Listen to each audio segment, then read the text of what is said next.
morgun var Mozart í Vín. Á götunni utan við gluggann þinn var glamur í flöskum á bílum sinn og jafnvel annarlegt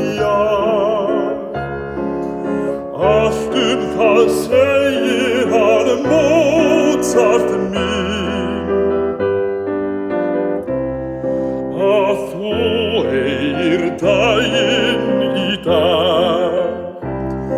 Ef svo fer að þessi dagur dvín, skal drukkið með Mozarts sveitavín, við þakkir og vinaþel. Hann heitir að eilífu